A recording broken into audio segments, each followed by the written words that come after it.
Hello, in this video I'm going to be looking at using the circuit just as a sequencer with Ableton.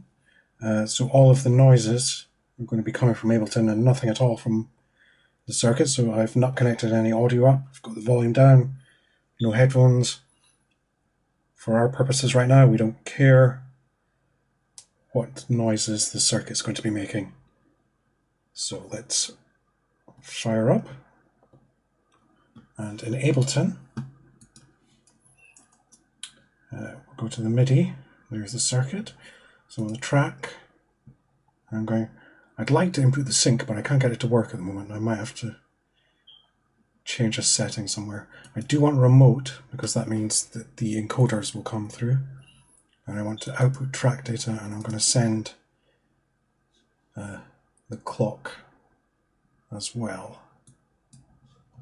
Although I'm going to manually set a tempo that I like. It's going to be 102. There we go. Let's make sure the session is clear. There we go. Now, first things first, we want to take some MIDI in from circuit, and let's take channel 10 because we'll do some drums first. I'll arm the recording there. And if I go to drum 1, which we'll keep as a kick drum. And so you can see we're getting MIDI, but no sound obviously. So let's pop on a drum rack. And you can see that flashing there. So you can see that it's actually sending C3, which is drum channel 1. And that's kick, so let's give it a nice traditional kick. Likewise with the snare. That would be on D3. So let's find a nice snare.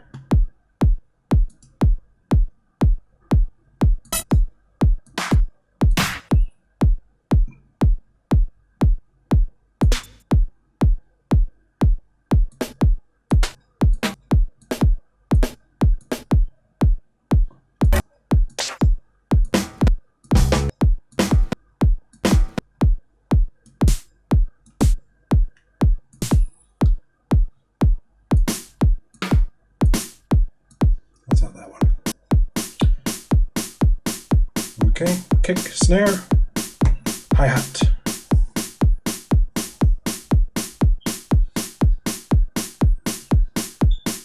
Unsurprisingly, hi-hat on E3.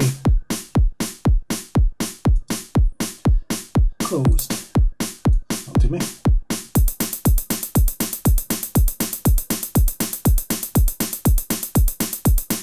And now some open hat.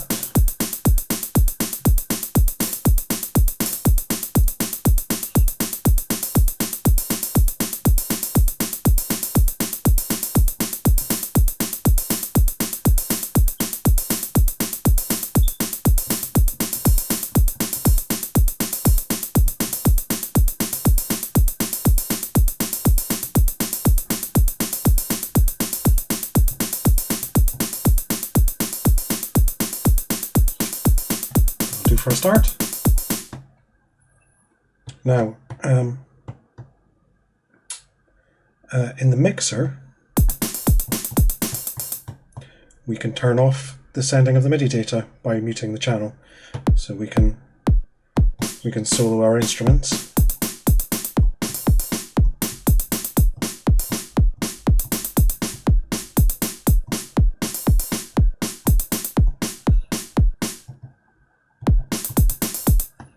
Which can be handy. So one thing we can do, which is very cool in Ableton, is if we go to drum 1, obviously, if I go to velocity mode, drum 2 rather, there's our snare. What if we wanted something different on this hit? Obviously, there's normally only one drum on each channel, but still with a restriction of 1 drum per step, we can use the velocity in conjunction with Ableton's instrument rack to select a different hit. So for example, those with 12 on, if I set this step and this step to be 16 of squares of the velocity, I can go into my drum rack, and if I press Command G to group it into an instrument rack, I can open that up and I can select the velocity. I can duplicate my drum kit, and on the second drum kit, rather than a snare, I can have a groovy hit. And then these values obviously velocity, these are squares. Luckily, the manual has us covered. So I can see from the manual that 12 pads is 96 and 16 is 127. So basically, as long as I split between those two values, it's going to separate out my two hits into the two different items. And there you have it. 2 drum hits, 1 track. Now obviously this has messed with the velocity a little bit, so you might need to adjust your volume on your samples to account for that. That's not quite so intense. So that's a very handy thing. Like I said, obviously you're still only getting one drum hit per step, so it's not really like getting a new track, but it can certainly add a bit of extra interest without having to record stuff off. The other thing we can do is, if you go onto our hi-hats, for example, much as we would record the knobs to get a bit of variation on the drum track there, we can do the same thing with Ableton. If I play that, let's just have our closed hats in the mixer. There's drum 3. So you can see that's all coming through there in this first drum kit, which is good. So what I can do is, let's go to classic mode, and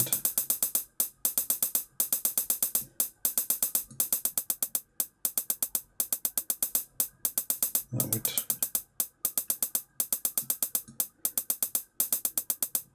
give a bit of variation, as with the volume.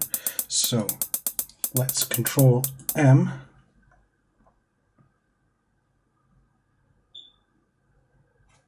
Let's stop that. Let's Control M there. So let's put that on that pot, and that on that pot. Okay. Stop learning. We'll play now.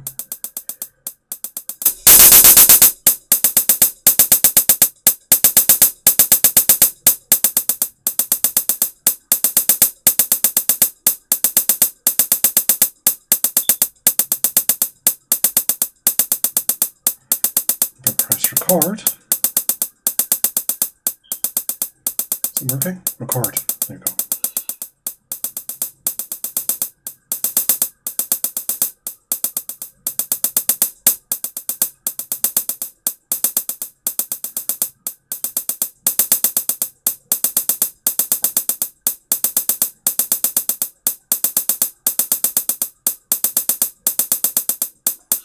And there, you can see, I'm just playing back the recorded parameters.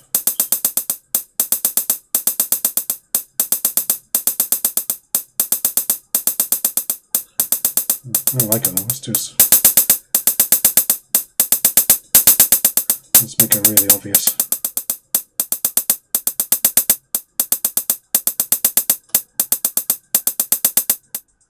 There you go, that's a bit more obvious. So that's drums. So now we can have a look at synths.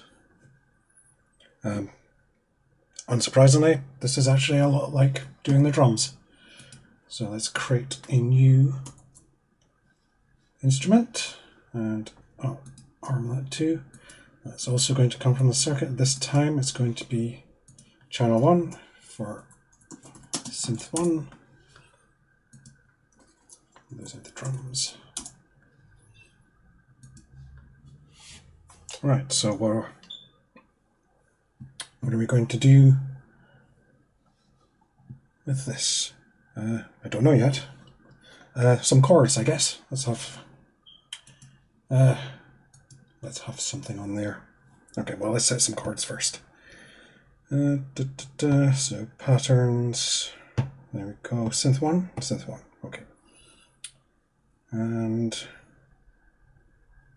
whatever. Let's go there. And let's go all the way. Another pattern.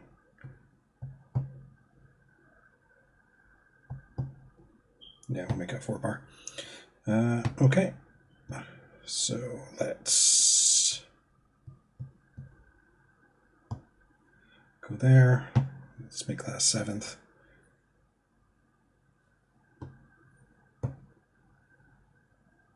The next one.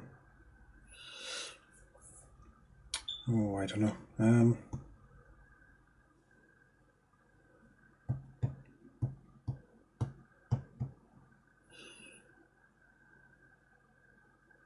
Yeah, okay. And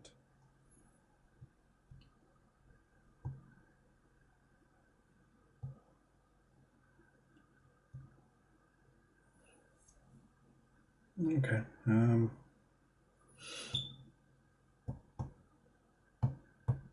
we go. Let's pop it on in there. Okay, so let's have something. Some sort of pad should be appropriate, I think.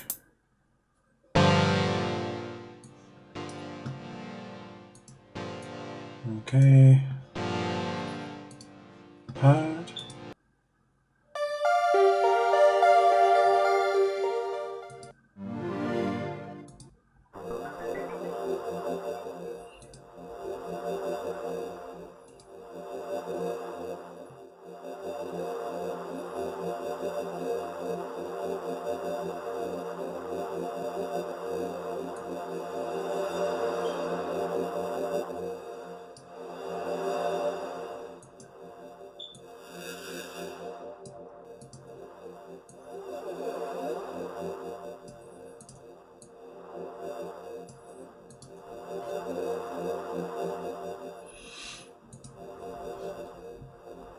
Okay, we might want to automate some parameters, so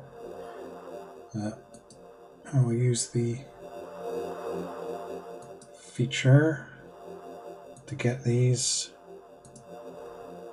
added there. And then Command G to group it.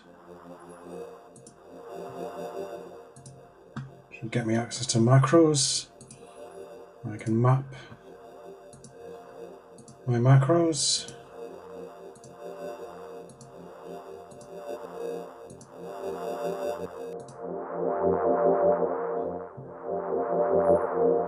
These 4 things, and then on synth 1,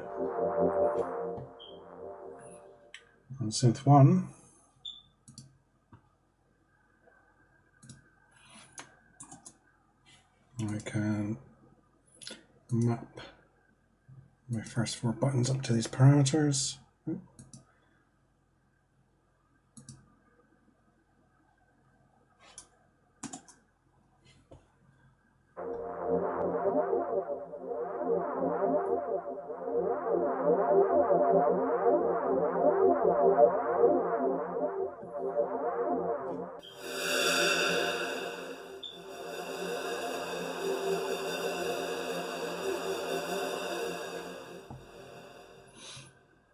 seem to have mucked that up. Let's try again, shall we? That's this one. That's this one. That's this one. And that's this one.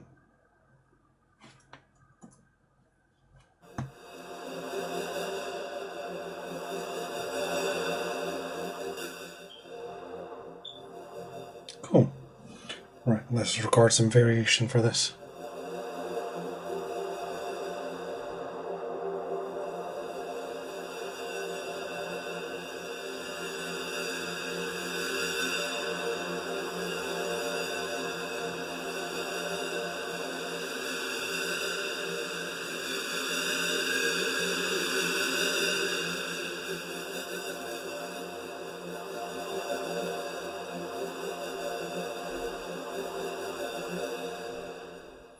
Okay.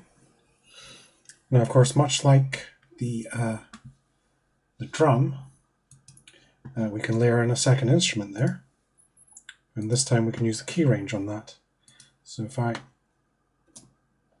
create a new one of these,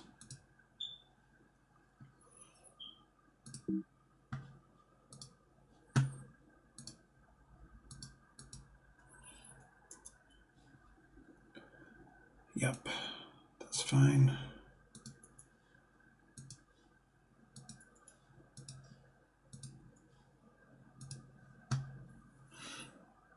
Now,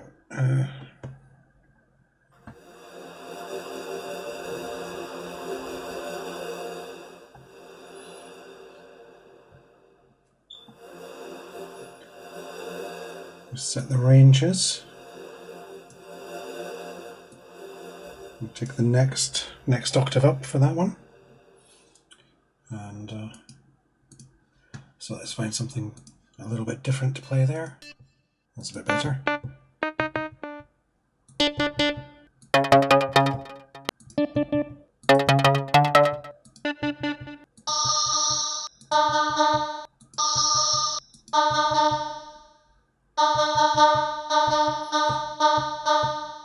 That could be fun.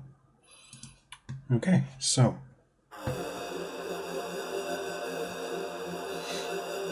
let's make some notes.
Okay,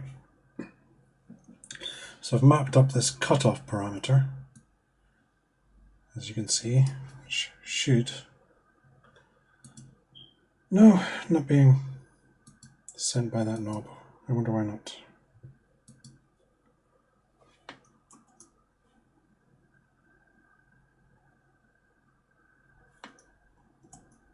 The right one now?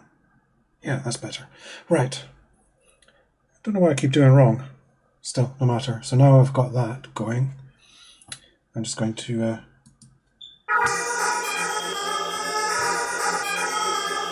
automate the parameter.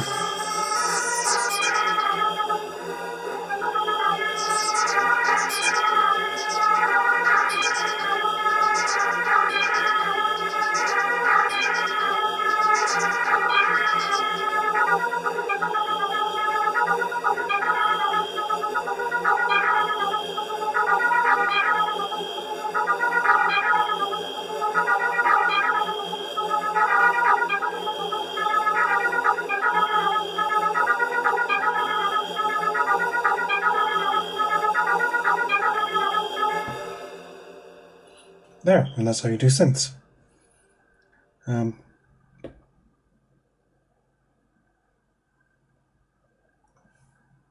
don't think there's really anything else to cover.